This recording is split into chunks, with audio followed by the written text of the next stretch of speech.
Indira park దగ్గర BJP ధర్నాకు party శ్రేణులు భారీగా హాజరయ్యారు. ప్రస్తుతం అక్కడ కిషన్ రెడ్డి మాట్లాడుతున్నారు. లైవ్ లో చూద్దాం. 33% జనాభా హైదరాబాద్ లో ఉంటారు. ఇలాంటి హైదరాబాద్ లో 20% కూడా ఇళ్లకు వెళ్ళలేదు. 20% కూడా ఇళ్లకు వెళ్లి సమగ్రమైనటువంటి నివేదిక తయారు చేయలేదు. అరకొర సర్వేలతో ఈ రోజు బీసీలకు అన్యాయం చేసే విధంగా ఈ ప్రభుత్వం ప్రయత్నం చేస్తున్న విషయాన్ని ఈ సందర్భంగా మనవి చేస్తున్నాను. అందుకే ఈ రోజు మనం అర్థం చేసుకోవాల్సిన అవసరం ఉంది. ఈ యొక్క స్థానిక సంస్థల ఎన్నికల్లో గాని బీసీ రిజర్వేషన్ విషయంలో గాని చాలా స్పష్టంగా మీరు 42కు 42% బీసీలకు మాత్రమే ఇవ్వాలి తప్ప ఈ రోజు ముస్లింలకు ఇచ్చేటువంటి ప్రసక్తి లేదనే విషయాన్ని ఈ సందర్భంగా భారతీయ జనతా పార్టీ చెప్తా ఉంది. బీసీలకు న్యాయం జరగాలంటే, నిజంగా బీసీ జనాభాకు అనుకూలంగా రిజర్వేషన్ పెరగాలంటే ఖచ్చితంగా 42కు 42% ఏదైతే మీరు 10% ముస్లింలకు ఇస్తున్నారో అది తీసేసి బీసీలకు ఇవ్వాల్సిందిగా నేను ఈ సందర్భంగా డిమాండ్ చేస్తా ఉన్నాను. ఆ రకంగా మీరు చేయకుండా దొడ్డ దారితో తప్పించుకునేటువంటి ప్రయత్నము, మరి ఈరోజు మోసం చేసేటువంటి ప్రయత్నము ఈరోజు ప్రయత్నం చేస్తా ఉన్నారనే విషయాన్ని ఈ సందర్భంగా మనం చేస్తా ఉన్నాను. అందుకే భారతీయ జనతా పార్టీ తరఫున చాలా స్పష్టంగా ఈరోజు మేము డిమాండ్ చేస్తా ఉన్నాం. బీసీలకు సంబంధించినటువంటి మెడలు కోసేటువంటి ప్రయత్నము ఈరోజు 32% పేరుతో మీరు ఏదైతే రిజర్వేషన్ ఇవ్వాలనుకుంటున్నారో అది అన్యాయము. మీరు ప్రకటించిన విధంగా బీసీలకు 42% ఇవ్వాల్సిందిగా ఈ సందర్భంగా భారతీయ జనతా పార్టీ తరఫున మేము మరొకసారి డిమాండ్ చేస్తా ఉన్నాం. అంతేకాదు ఈరోజు రాష్ట్రంలో చూస్తా ఉన్నాం, కాంగ్రెస్ పార్టీ అనేక రకాలుగా ఈరోజు తప్పుడు ప్రచారం చేసేటువంటి ప్రయత్నం చేస్తున్నారు. ఢిల్లీకి వెళ్ళేటువంటి ప్రయత్నం చేస్తా ఉన్నారు. ఢిల్లీలో భారతీయ జనతా పార్టీ మీద బురద జల్లేటువంటి ప్రయత్నం చేస్తా ఉన్నారు. కానీ రాష్ట్రంలో ఉన్నటువంటి బీసీ సామాజిక వర్గాలకు భారతీయ జనతా పార్టీ తరఫున నేను మనవి చేస్తా ఉన్నాను. ఈ రోజు ఈ రాష్ట్రంలో బీసీలకు సంబంధించినటువంటి రిజర్వేషన్ విషయంలో భారతీయ జనతా పార్టీ తప్పకుండా ఈరోజు 42% రిజర్వేషన్ కావాలని కోరుకుంటున్నటువంటి పార్టీ మొట్టమొదటి పార్టీ భారతీయ జనతా పార్టీ. ఈ రాష్ట్రంలో గత 11 సంవత్సరాలుగా ఈ దేశంలో ఒక బీసీ ముఖ్యమంత్రిని స్వాతంత్రం వచ్చిన తర్వాత మొదటిసారి ఇచ్చినటువంటి పార్టీ భారతీయ జనతా పార్టీ. ఏ మాత్రం అధికారం లేనటువంటి బీసీ కమిషన్ కు చట్టబద్ధంగా రాజ్యాంగ హోదా కల్పించి అన్ని రకాల హక్కులు ఇచ్చినటువంటి పార్టీ భారతీయ జనతా పార్టీ. కేంద్ర ప్రభుత్వంలో 28 మంది బీసీ మంత్రులను చేసినటువంటి పార్టీ భారతీయ జనతా పార్టీ. ఈరోజు కాంగ్రెస్ పార్టీని అడుగుతా ఉన్నాను. ఇంతకుముందు పెద్దలు చెప్పారు, స్వాతంత్రం వచ్చిన తర్వాత అనేక సంవత్సరాలు మీరు పరిపాలించారు, ఈ రాష్ట్రాన్ని పరిపాలించారు, దేశాన్ని పరిపాలించారు. ఏ ఒక్కసారైనా బీసీ ప్రధానమంత్రి చేసిన ముఖాలా మీవని అడుగుతా ఉన్నాను. బీసీ ముఖ్యమంత్రి చేసినటువంటి పరిస్థితి కాంగ్రెస్ పార్టీ రోజున్న అవకాశం ఉపయోగించుకుందని అడుగుతాను. అనేక సార్లు అవకాశం వచ్చింది. అనేక సార్లు బీసీ సామాజిక వర్గానికి సంబంధించినటువంటి వ్యక్తులు ముఖ్యమంత్రులు కావాలని ప్రయత్నం చేస్తా కూడా ఏ రోజు కూడా కాంగ్రెస్ పార్టీ ఈ రాష్ట్రంలో స్వాతంత్రం వచ్చినప్పటి నుంచి ఈ రోజు వరకు బీసీ ముఖ్యమంత్రిని చేయలేదు, బీసీ ప్రధానమంత్రిని చేయలేదు. అలాంటి మీరు ఈరోజు భారతీయ జనతా పార్టీని విమర్శించేటువంటి నైతిక హక్కు కాంగ్రెస్ పార్టీకి ఉందని అడుగుతా ఉన్నాను. అంతేందుకు ఈరోజు జనాభా సేకరణ ఎప్పుడో స్వాతంత్రం రాకముందు బ్రిటిష్ వాళ్ళు చేసిపోయారు. కానీ కాంగ్రెస్ పార్టీ స్వాతంత్రం వచ్చిన తర్వాత అనేక సార్లు జనాభా సేకరణ చేసింది. జనాభా సేకరణలో ఏ రోజు కూడా కాంగ్రెస్ పార్టీ జనాభా సేకరణ చేయలేదు. ఈరోజు రాహుల్ గాంధీ అనేక రకాలుగా ఎగిరెగిరి మాట్లాడుతూ ఉన్నాడు. అయ్యా రాహుల్ గాంధీ, మీరు అధికారంలో ఉన్నప్పుడు మీ నాన్న అధికారంలో ఉన్నాడు, మీ నాన్నమ్మ అధికారంలో ఉన్నాడు, మీ తాత అధికారంలో ఉన్నాడు, మీ పార్టీ అధికారంలో ఉంది. మీరు పెత్తనం చేస్తూ యూపీఏ 10 సంవత్సరాలు మీ పెత్తనం చేస్తున్నటువంటి పార్టీ అప్పుడు కాంగ్రెస్ పార్టీ అధికారంలో ఉన్నది. మరి ఎందుకు బీసీ జనాభా సేకరణ చేయలేదో రాహుల్ గాంధీ పార్లమెంట్ ముందు ముక్కుకు నాలుక రాయాల్సినటువంటి అవసరం ఉంది. ఈరోజు భారతీయ జనతా పార్టీ కేంద్ర ప్రభుత్వము ఎన్డీఏ ప్రభుత్వము చాలా ధైర్యంగా ఈరోజు నిర్ణయం తీసుకున్నాం. శాస్త్రీయంగా, రాజ్యాంగబద్ధంగా, చట్టబద్ధంగా ఈరోజు జనాభా సేకరణ స్వాతంత్రం వచ్చిన తర్వాత ఏదైతే బీసీకి సంబంధించినటువంటి సామాజిక వర్గాల వివరాలు కూడా ఈరోజు రానున్నటువంటి 2026 లో ప్రారంభమయ్యేటువంటి జనాభా సేకరణలో భారతీయ జనతా పార్టీ మొదటిసారి చేయబోతుందనే విషయాన్ని మనం చూస్తున్నాం.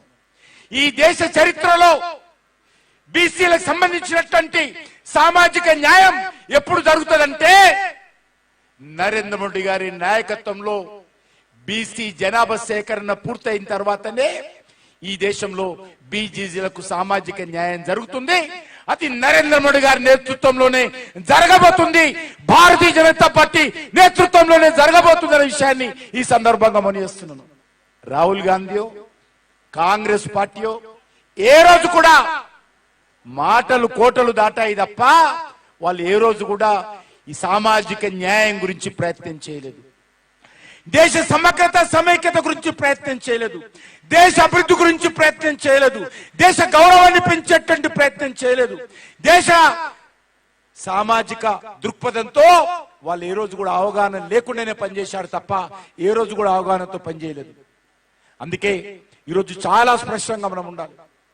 రేవంత్ రెడ్డి ఢిల్లీలో మరి ఈరోజు అనేక రకాలుగా రాహుల్ గాంధీ గారిని మెప్పు పొందడం కోసం అనేక రకాలుగా మాట్లాడుతున్నారు.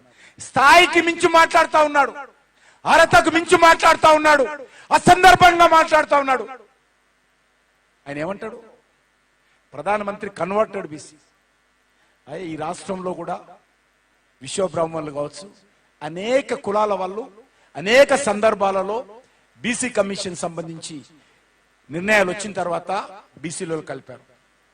నరేంద్ర మోడీ గారు ముఖ్యమంత్రి కాకముందు, నరేంద్ర మోడీ గారు ప్రధానమంత్రి కాకముందు గుజరాత్ రాష్ట్రంలో కాంగ్రెస్ పార్టీ అధికారంలో ఉన్నప్పుడు వాళ్ళు నరేంద్ర మోడీ గారికి సంబంధించినటువంటి బీసీ సామాజిక వర్గాన్ని బీసీలో కలిపారు. కన్వర్టెడ్ బీసీ అంటారు. ఎందుకు ఈరోజు ఈ రాష్ట్రంలో బంజారాలు, లంబాడి సామాజిక వర్గానికి సంబంధించినటువంటి వాళ్ళు కూడా చాలా సంవత్సరాల తర్వాత 1971లో అనుకుంటాను వాళ్ళు కూడా ఎస్టీలో చేరారు. అయితే ఈరోజు లంబాడీలంతా కూడా కన్వర్టెడ్ ఎస్టీలా, విశ్వబ్రాహ్మణులంతా కూడా కన్వర్టెడ్ బీసీలా. ఈరోజు అనేక కులాల వాళ్ళు ఈ దేశంలో ఈ రాష్ట్రంలో చాలా మంది బీసీలుగా మారారు. వాళ్ళందరూ కూడా కన్వర్టెడ్ బీసీల కింద రాహుల్ గాంధీ లేకపోతే రేవంత్ రెడ్డి అనుకుంటారా? చెప్పాల్సినటువంటి అవసరం ఉంది. నోటికి ఏదొస్తే అది మాట్లాడము, ఏది పడితే అది మాట్లాడము. అదే హీరోయిజం అనుకుంటే, అదే గొప్పతనం అనుకుంటే ప్రజలు రానున్న రోజుల్లో క్షమించే పరిస్థితి లేదు. అర్థం చేసుకోవాల్సిన అవసరం ఉంది. ప్రజలు క్షమించే పరిస్థితి లేదు. ఈరోజు ప్రజలు అన్ని పార్టీలను చూశారు, అంతమంది నాయకులను చూశారు కాబట్టి గత పార్లమెంట్ ఎన్నికల్లో 8 సీట్లు భారతీయ జనతా పార్టీ గెలిచింది. పోలింగ్ బూత్ కు వచ్చినటువంటి ప్రతి 100 మందిలో 37 మంది ఈ తెలంగాణ గడ్డ మీద భారతీయ జనతా పార్టీని, నరేంద్ర మోడీ గారిని ఆశీర్వదించి ఓట్లు వేశారన్న విషయాన్ని ఈరోజు రేవంత్ రెడ్డి అర్థం చేసుకోవాలి. ఈరోజు ఈ రాష్ట్రంలో ఇంతకుముందు కృష్ణయ్య గారు చెప్పినట్టు, మా కళాకారు సోదరుడు చెప్పినట్టు ఈ రాష్ట్రంలో ఖచ్చితంగా మార్పు రావాలని కోరుకుంటున్నారు. ఈరోజు అందుకే ఈరోజు కేసీఆర్ గాని రాహుల్ గాంధీ గాని ఎప్పుడు కూడా ఒకరినొకరు విమర్శించుకోరు. రాహుల్ గాంధీ ఎప్పుడు కేసీఆర్ ని విమర్శించాడు, రేవంత్ రెడ్డికి అప్పగిచ్చాడు ఆ పని. ఎందుకంటే రాహుల్ గాంధీకి కేసీఆర్ కి అండర్స్టాండింగ్ ఉన్నది. ఈ రోజు కాకపోయినా రేపైనా వీళ్ళందరూ మా దగ్గరికే వస్తారు, మా కండనగా ఉంటారనేటువంటి ఆలోచన ఈరోజు రాహుల్ గాంధీకి ఉన్నది. కాబట్టి ఈ రాష్ట్రంలో నిజమైనటువంటి మార్పు రావాలంటే మరి ఈసారి గత 2 సంవత్సరాలు కావస్తుంది కాంగ్రెస్ పార్టీ అధికారంలోకి వచ్చి, ఈ రాష్ట్రంలో మార్పు ఏమొచ్చిందని అడుగుతా ఉన్నాను. అవినీతిలో మార్పు వచ్చిందా? నీతివంతమైనటువంటి పాలనలో మార్పు వచ్చిందా? అసభ్యతమైనటువంటి మాటల్లో మార్పు వచ్చిందా? భూ అమ్మకాలలో మార్పు వచ్చిందా? ప్రజలను మోసం చేయడంలో మార్పు వచ్చిందా? ఇచ్చినటువంటి హామీలు నిలబెట్టడంలో మార్పు వచ్చిందా? దేంట్లో వచ్చిందో ఈ రోజు రాహుల్ గాంధీ చెప్పాలి, రేవంత్ రెడ్డి చెప్పాలి. ఈ రాష్ట్రంలో మార్పు రాలే, ఒక జెండా మాత్రమే మారింది, ముఖ్యమంత్రి మార్పు మారాడు తప్ప అదే వ్యవహారం, అదే తంతు, అదే మోసం ఈ రాష్ట్రంలో జరుగుతూ ఉంది. అందుకే భారతీయ జనతా పార్టీగా ఈ రోజు ఈ రాష్ట్రంలో ఖచ్చితంగా మనవి చేస్తా ఉన్నాను. మీరు అమలు చేసినా చేయకపోయినా భారతీయ జనతా పార్టీ అధికారంలోకి వచ్చిన తర్వాత ఖచ్చితంగా మేము 42% ముస్లింలకు ఉన్నటువంటి 10% తీసేసి 42% బీసీ సామాజిక వర్గాలకు రిజర్వేషన్ కల్పిస్తామని ఈ సందర్భంగా మనం చేస్తున్నాం. అంతేకాదు గత శాసనసభ ఎన్నికల్లో కూడా మేము ప్రకటించాం. గతంలో రాజశేఖర రెడ్డి గారు ముఖ్యమంత్రిగా ఉన్నప్పుడు 4% ముస్లింలకు మతపరమైన రిజర్వేషన్ ఇచ్చారు.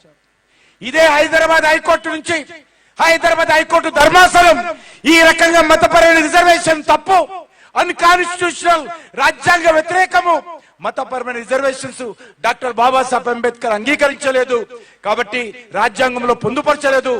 ఈ రోజు మీరు మతపరమైన రిజర్వేషన్స్ తప్పు అని చెప్పి రాష్ట్ర హైకోర్టు కొట్టేసింది.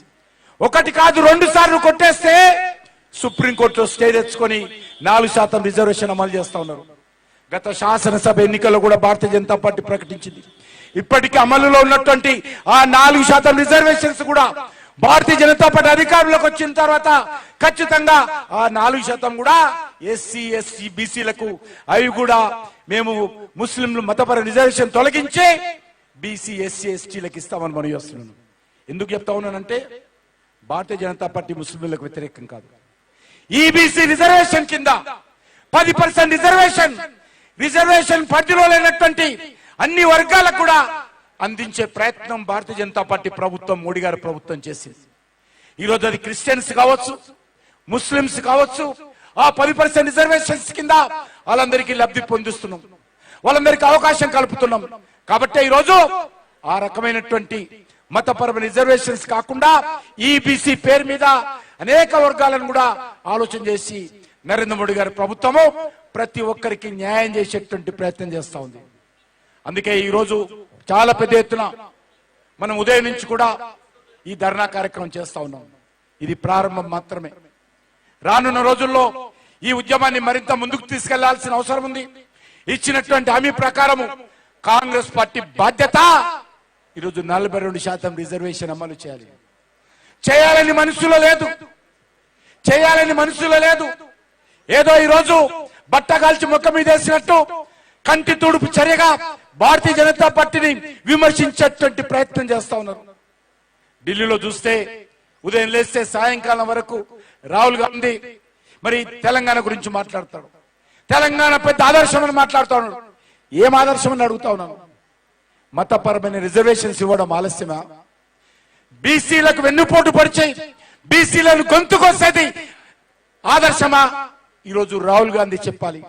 ఈ రాష్ట్రంలో మీరు బీసీలను గొంతుకొల్చేటువంటి ప్రయత్నం చేస్తా ఉన్నారు, అన్యాయం చేసేటువంటి ప్రయత్నం చేస్తున్నారు, రిజర్వేషన్ తగ్గించేటువంటి ప్రయత్నం చేస్తా ఉన్నారు. మీరు దేశంకే ఈరోజు రేవంత్ రెడ్డి ఆదర్శం, దేశానికే కాంగ్రెస్ పార్టీ ఆదర్శం అని రాహుల్ గాంధీ పదే పదే మాట్లాడుతున్నాడు, మభ్యపెట్టే విధంగా ప్రయత్నం చేస్తున్నాడు. కాబట్టి ఖచ్చితంగా రానున్న రోజుల్లో భారతీయ జనతా పార్టీ కార్యకర్తలుగా ఈ రాష్ట్రంలో ఉన్నటువంటి బీసీ సామాజిక వర్గాలన్నీ కూడా అర్థం చేసుకోవాల్సిన అవసరం ఉంది. ఏదైతే రాహుల్ గాంధీ రేవంత్ రెడ్డి ఇద్దరు కలిసి బీసీలకు వ్యతిరేకంగా తెలంగాణలో దేశంలో కుట్ర చేస్తా ఉన్నారు, ఆ కుట్రను అర్థం చేసుకోవాల్సిన అవసరం ఉంది.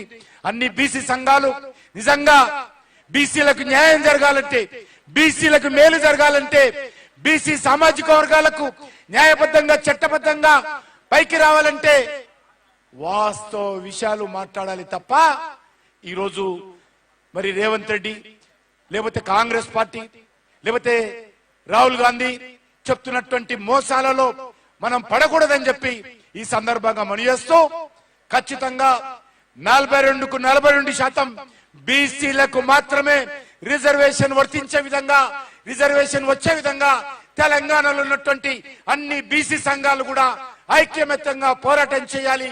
దానికి భారతీయ జనతా పార్టీ పూర్తి అండగా ఉంటుంది. వాళ్ళకు అన్ని రకాలుగా ఈ యొక్క ఉద్యమంలో ముందుండి పోరాటం చేస్తామని చెప్పి ఈ సందర్భంగా మనవి చేస్తూ సెలవు తీసుకుంటున్నాను. భారత్ మాతాకి జై. ఇప్పుడు ధన్యవాద కార్యక్రమం నందనం దివాకర్ ఇతర కుల సంఘ నాయకులు కిషన్ రెడ్డి గారిని, రామచంద్రరావు అని, ఈటలన్నని భోజనాలు కూడా ఉన్నాయి. దయచేసి గ్రౌండ్ లో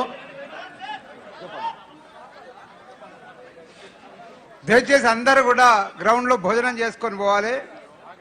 ఈ కార్యక్రమానికి మరి గత 2 రోజులుగా వ్యవస్థలో సహకారం అందిస్తున్న మహాంగాలి సికింద్రాబాద్ జిల్లా అధ్యక్షులు మిత్రులు భరత్ గారికి, వ్యవస్థలో సహకరించిన సారంగపాణి గారికి,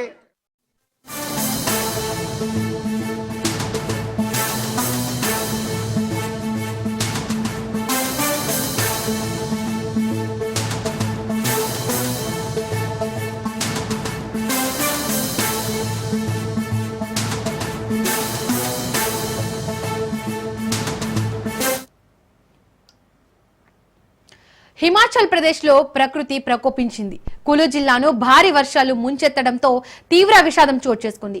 అకస్మాత్తుగా సంభవించిన క్లౌడ్ బస్టర్ కారణంగా మలానా నది ఉగ్రరూపం దాల్చింది. ఈ వరద ధాటికి మలానా 1 హైడ్రో పవర్ ప్రాజెక్టుకు చెందిన కాఫర్ డ్యాం పూర్తిగా కూలిపోయింది.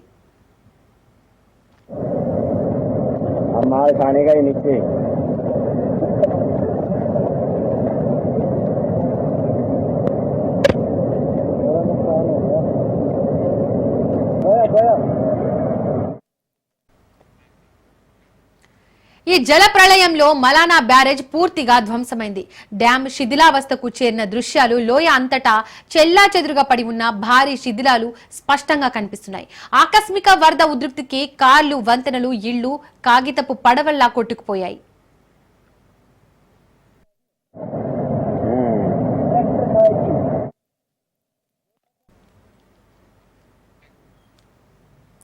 ఈ విపత్తు కారణంగా సుమారు 30 మంది వరదల్లో చిక్కుకుపోయినట్లు అధికారులు తెలిపారు. వీరిలో 4-5 కార్మికులు హైడ్రో పవర్ ప్రాజెక్టుకు చెందిన ఓ సొరంగంలో చిక్కుకున్నట్లు సమాచారం. మరో 20 నుండి 25 మంది వరద ప్రభావిత ప్రాంతంలో బాహ్య ప్రపంచంతో సంబంధాలు కోల్పోయారు. నిరాశ్రులైన వీరంతా పాడుబడిన భవనాల్లో తలదాచుకుంటున్నారని, వారికి ఆహారం, మంచినీరు అందుబాటులో లేవని తెలిసింది.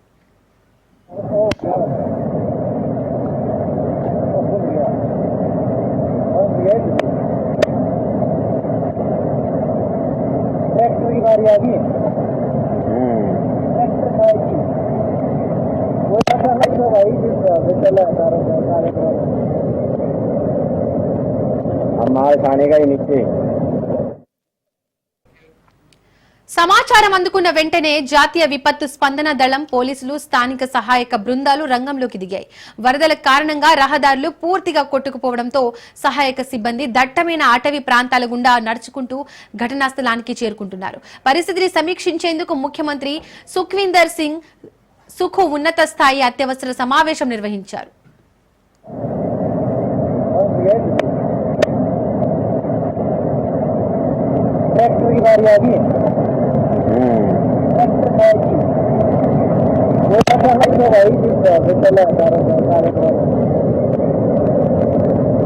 हमारे खाने का ही नीचे.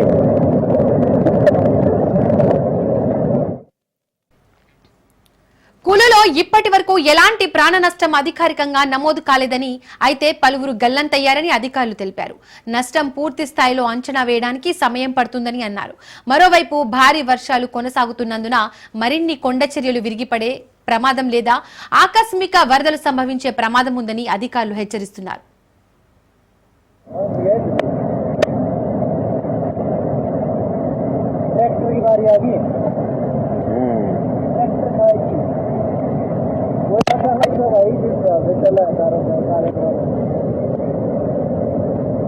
हमारे खाने का ही नीचे.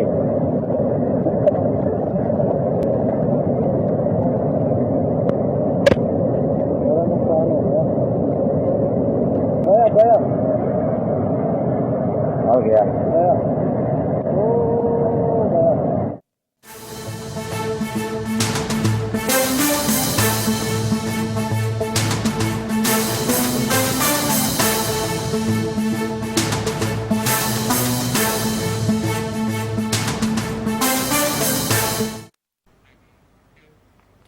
నిసార్ ఉపగ్రహం కీలక దశలోకి వచ్చింది. భూమి పరిశీలనకు నిసార్ సిద్ధమైంది. కమిషనింగ్ దశలోని నిసార్ ప్రవేశించింది. పూర్తి స్థాయిలో భూ పరిశీలనకు నిసార్ ను సిద్ధం చేస్తున్నారు శాస్త్రవేత్తలు. 12 రోజులకు ఒకసారి భూమిని నిసార్ స్కాన్ చేయనుంది. అడవులు, మైదానాలు, కొండలు, పర్వతాలు, పంటలు, జలవనరులు, మంచు ప్రాంతాలను నిసార్ అధ్యయనం చేయనుంది. నిసార్ కోసం తొలిసారిగా అధునాతన స్విప్సార్ పరిజ్ఞానాన్ని శాస్త్రవేత్తలు వినియోగిస్తున్నారు.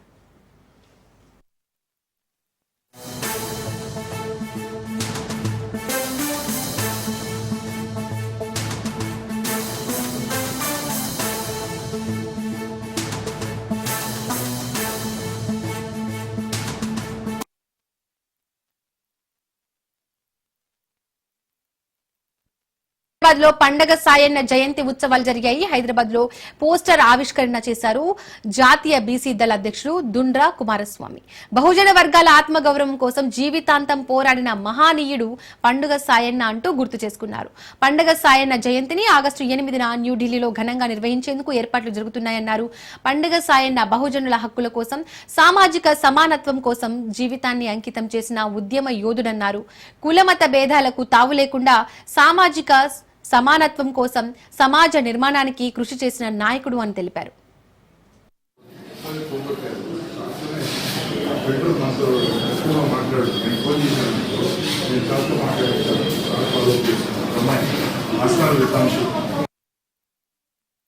దేశానికి రాష్ట్రానికి ఒక పోరాటం ఏ విధంగా చేయాలనేది మనకందరికీ తెలంగాణలో ఉన్నటువంటి ఒక గొప్ప నాయకుడు, మహనీయుడు పండుగ సాయన్న. ఆయన యొక్క జయంతి వేడుకలను అంగరంగ వైభవంగా చేయాలని హైదరాబాద్ సెంట్రల్ యూనివర్సిటీ విద్యార్థి నాయకులు శివ మరియు కిరణ్ ఆధ్వర్యంలో ఈరోజు ఒక ఉద్యమ తరహాలో ముందుకు సాగుతూ ఉన్నారు. ఈరోజు ఆయన గురించి మనం తెలుసుకోవాల్సిన సందర్భం ఉన్నదని, బహుజనుల హక్కుల కోసం, రిజర్వేషన్ల కోసం, సామాజిక న్యాయం కోసం, సమానత్వం కోసం ఆయన పోరాటం వెలకట్టలేనిదని తెలియజేస్తూ ఉన్నారు. అంతేకాకుండా కులాలకు, మతాలకు అతీతంగా ఆయన పోరాటాలు ఎన్నో ఉన్నాయి. మరి అణగారిన వర్గాల కోసం, బడుగు బలహీన వర్గాల కోసం అండగా నిలబడ్డాడు. ఓ అన్నగా పెద్ద పోరాట యోధుడుగా ఉన్న సందర్భం మనందరికీ తెలిసిందే. అంతేకాకుండా సమానత్వం జరగాలి అంతటా అని కులాల, మతాలకు అతీతంగా ఎన్నో పెళ్లిళ్లు చేసిన ఘనత కూడా ఆయనకే చెందుతుందని, ఆయన నేటి తరానికి ఓ ఆదర్శమైన ఒక యుగ పురుషుడు అనడానికి అతిశక్తి కాదు, ఆయన మహావీరుడు అని తెలియజేస్తున్నాను. నేటి తరానికి, నేటి యువత ఆయన చేసిన పోరాటాలను ఆదర్శంగా తీసుకొని బహుజన ఉద్యమాలను ముందుకు సాగాలని తెలియజేస్తున్నాను.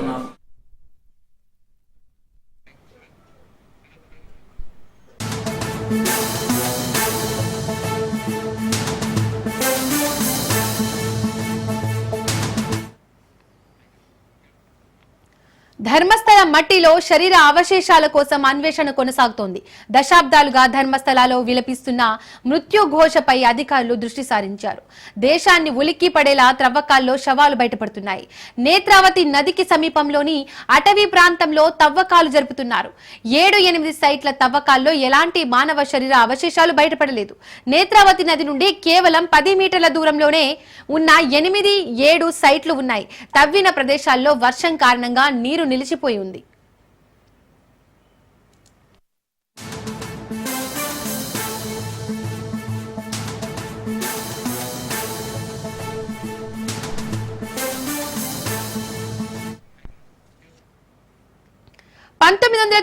నుండి 2014 డిసెంబర్ వరకు ధర్మస్థలంలోని దేవాలయంలో పనిచేసిన ఒక్కప్పటి పారిశుద్ధ్య కార్మికుడి వాంగ్మూలం కర్ణాటకని షేక్ చేస్తోంది.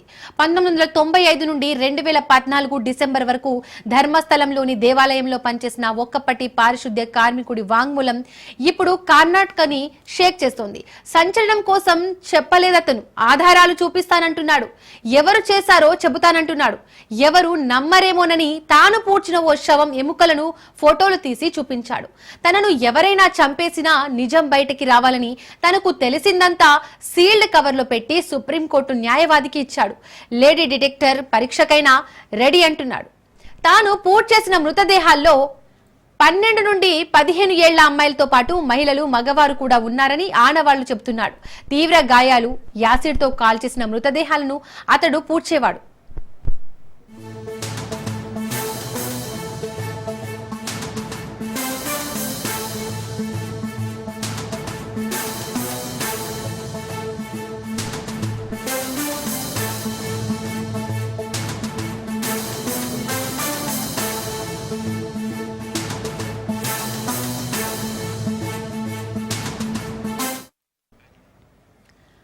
మృతదేహాలు పూర్తి చేసి సాక్ష్యాలు లేకుండా చేయడంలో నిందితులకు సహకరించిన ఆ పారిశుద్ధ్య కార్మికుడే ఇప్పుడే కేసులో కీలక సాక్షి. 2014లో అతని కుటుంబానికి చెందిన ఒక అమ్మాయిని కూడా కొందరు వేధించడంతో కుటుంబంతో సహా రాత్రికి రాత్రే వేరే చోటికి పారిపోయాడు. పాపభీతి వెంటాడితో ఏమో ఆ మృతదేహాలు గుర్తుకొచ్చి నిద్రలేని రాత్రులెన్నో గడిపాడేమో. మౌనంగా ఉండడానికి మనసు ఒప్పుకోవడం లేదంటూ బయటకొచ్చాడు. దిక్కులేని శవాల్లో పూర్తి చేసిన ఆ మృతదేహాలకు అంత్యక్రియలు జరిగితే తన అపరాధ భావం కాస్తైనా తగ్గి వారి ఆత్మకు శాంతి కలుగుతుందని భావిస్తున్నాడు. నిందితులెంతో పలుకుబడి ఉన్నవారని, వ్యతిరేకించే వారిని చంపేస్తారని సంచలన స్టేట్మెంట్ ఇస్తున్నాడు. ఈ సంచలనాన్ని బయటపెట్టిన వ్యక్తి వివరాలను రహస్యంగా ఉంచారు.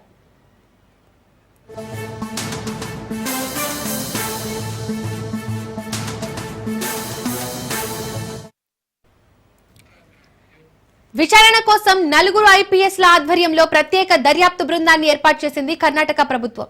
సిట్ 5 గంటల పాటు భీమాను విచారించింది.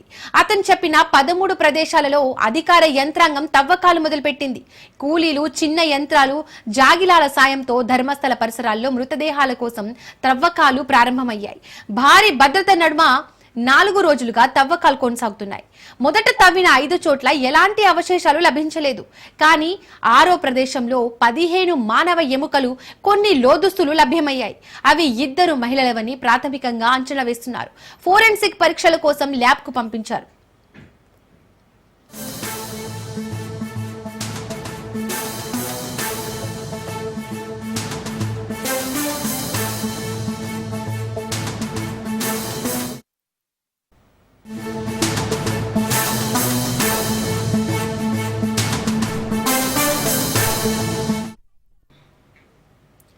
నెల్లూరు జిల్లా వరికుంటపాడు గ్రామంలో 144 సెక్షన్ అమలులో ఉంది. మైనింగ్ పై ఎవరు మాట్లాడినా ఉపేక్షించేది లేదని ఎమ్మెల్యే ఆర్డర్ అంటూ ఈ మాటలు అంటున్నది ఎవరో కాదు, సర్కిల్ ఇన్స్పెక్టర్ స్థాయి పోలీస్ అధికారి. నెల్లూరు జిల్లా వరికుంటపాడు గ్రామాన్ని ఆనుకొని ఉన్న పల్లాతిప్పుపై మైనింగ్ ను అడ్డుకుంటూ నిరసన తెలియజేస్తున్న గ్రామస్తులకు మరియు ఆ ప్రాంత నాయకులకు సర్కిల్ ఇన్స్పెక్టర్ స్థాయి పోలీసు ఉన్నతాధికారి చేస్తున్న హెచ్చరికలు ఇవి.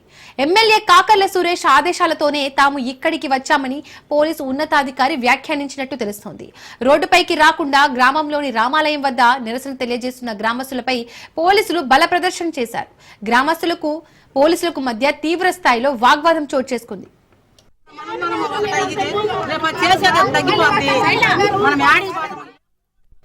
ఇదే అంశానికి సంబంధించి మరిన్ని డీటెయిల్స్ మా ప్రతినిధి చరిత్ కుమార్ అందిస్తారు. చరిత్ కుమార్, నెల్లూరు జిల్లాలో జరుగుతున్న ఉద్రిక్తతకు సంబంధించి డీటెయిల్స్ ఏంటి? Thank you Deepika. ఏదైతే మైనింగ్ పై అయితే మాత్రం నెల్లూరు జిల్లా వరికుంటపాడు గ్రామం అట్టుడుకుతుంది. ఏదైతే గ్రామస్తులు ఎంత రిక్వెస్ట్ చేస్తున్నా సరే, గ్రామస్తులు ఎంత ప్రాధేయపడుతున్నా సరే, ఇక్కడ అధికార యంత్రాంగం అయితే మాత్రం మైనింగ్ చేసేందుకైతే సర్వం సిద్ధం చేస్తూ ఇంటర్నల్ గా కూడా ఆ స్థానిక ఎవరైతే మైనింగ్ యాజమాన్యానికి అయితే సహకరిస్తున్న పరిస్థితి అయితే కూడా స్పష్టంగా కనిపిస్తుంది. నేరు శాంతియుతంగా గ్రామంలో రామాలయం దగ్గర నిరసన తెలియజేస్తున్నటువంటి గ్రామస్తుల పట్ల పోలీసులు అత్యంత కర్కశంగా వ్యవహరించారు. మూడు పోలీస్ స్టేషన్ల పరిధిలో పోలీసులు అక్కడికి చేరుకున్నారు, సర్కిల్ ఇన్స్పెక్టర్ సహా. గ్రామస్తులను అక్కడ మీరు నిరసన తెలియజేయడానికి లేదు. అక్కడ గ్రామంలో 144 సెక్షన్ అమల్లో ఉన్నట్టు కూడా వారిని పెద్ద ఎత్తున బెదిరించినట్టు పరిస్థితి చెప్పాలి. మరో అడుగు ముందుకేసినటువంటి అక్కడ ఉన్నటువంటి పోలీసు ఉన్నతాధికారి ఒకరు ఇంటర్నల్ గా ఏదైతే అక్కడ పరిసరాల్లో ఉన్నటువంటి ఆ ప్రాంత నాయకులకు ఫోన్ చేసి ఎమ్మెల్యే ప్రమేయం ఉంది ఇందులో, మీరెవరూ కూడా ఇక దీంట్లో ఇన్వాల్వ్ అయ్యేదానికి లేదు అంటూ కూడా హెచ్చరించిన కూడా మన సమాచారం అందుతుంది. ఎమ్మెల్యే గారి ప్రమేయం ఉంది, ఎమ్మెల్యే కాకర్ల సురేష్ ప్రమేయం ఉందా లేదనేది పక్కన పెడితే ఎమ్మెల్యే గారి పేరు తీసినట్లు కూడా, ఎమ్మెల్యే గారి పేరుతో మాట్లాడినట్టు కూడా మనకైతే విశ్వసనీయ సమాచారం అయితే ఉన్నటువంటి పరిస్థితి అని చెప్పాలి. ఏది ఏమైనప్పటికీ కూడా అక్కడ జరుగుతున్నటువంటి మైన్ పట్ల అయితే మాత్రం గ్రామస్తులు ఆవేదన వ్యక్తం చేస్తారు. పాఠశాల పక్కన ప్రార్థనా మందిరానికి శివాలయము, గ్రామానికి కూతవేట దూరంలో ఒక 100 మీటర్ల దూరంలో గ్రామానికి మైనింగ్ చేయడం అనేది మాత్రం అత్యంత ప్రమాదకరం. ఏదైతే వరికుంటపాడు మండల హెడ్ క్వార్టర్ లో ఉన్నటువంటి వరికుంటపాడు గ్రామం కనుమరుగేటటువంటి పరిస్థితి అంటూ కూడా గ్రామస్తులు అయితే ఆవేదన వ్యక్తం చేస్తున్నారు. కానీ ఈ గ్రామస్తులు ఎంత ఆవేదన వ్యక్తం చేసినా, ఎంత నిరసన వ్యక్తం చేసినా సరే, ఇటు ఎవరైతే చేయాలనుకున్నటువంటి మైనింగ్ యజమాని అయితే మాత్రం మొత్తం ఇంటర్నల్ గా కూడా ఆయన చేయాల్సిన పనులన్నీ చేసుకుంటున్నాడు. పూర్తిగా కూడా దీనికి అధికార యంత్రాంగం ఇటు జిల్లా స్థాయి నుంచి క్షేత్ర స్థాయి వరకు కూడా జిల్లా స్థాయిలో ఉన్న అన్ని శాఖల అధికారులు మాత్రం ఈ మైనింగ్ అధికారి అడుగులకు మడుగులు అత్తుకుంటున్నట్టు కూడా మనకి స్పష్టంగా కూడా Right. తెలుస్తున్న పరిస్థితి. నిన్నటి విజిట్ ఏదైతే సబ్ కలెక్టర్ విజిట్ కందుకూరికి సంబంధించిన సబ్ కలెక్టర్ విజిట్ కూడా గ్రామంలోంచి వెళ్లకుండా గ్రామం నుంచి పక్కదారిలో విజిట్ చేపించి ఇక్కడ గ్రామంలో ఎక్కడికి గ్రామానికి ఎలాంటి డ్యామేజ్ లేదంటూ కూడా ఆమె నమ్మబలిసినటువంటి పరిస్థితులు కూడా మనకి గ్రామస్తుల ద్వారా తెలుస్తుంది. నిన్నటి ఏదైతే 24వ తారీఖు వేసినటువంటి సాటింపులో కూడా ఎక్కడ కూడా గ్రామస్తుల్ని బయటికి రానియకుండా 144 సెక్షన్ అమల్లో ఉన్నట్టు పూర్తి స్థాయిలో 200 మంది పహారాల మాత్రం అక్కడ గ్రామ సభ నిర్వహించడం కానీ ఏదైతే అక్కడ సాటింపడం కానీ కూడా జరిగినట్లు కూడా మనకి సమాచారం అయితే అందుతున్న పరిస్థితి ఉందని చెప్పాలి. ఏదైతే Okay. వరికుంటపాడు గ్రామమే కనుమరుగేటటువంటి ఈ పరిస్థితుల నేపథ్యంలో పూర్తిగా మైనింగ్ ఆపాలంటూ కూడా గ్రామస్తులు నిరసన తెలియజేస్తున్నారు. Deepika, thank you షరీత్.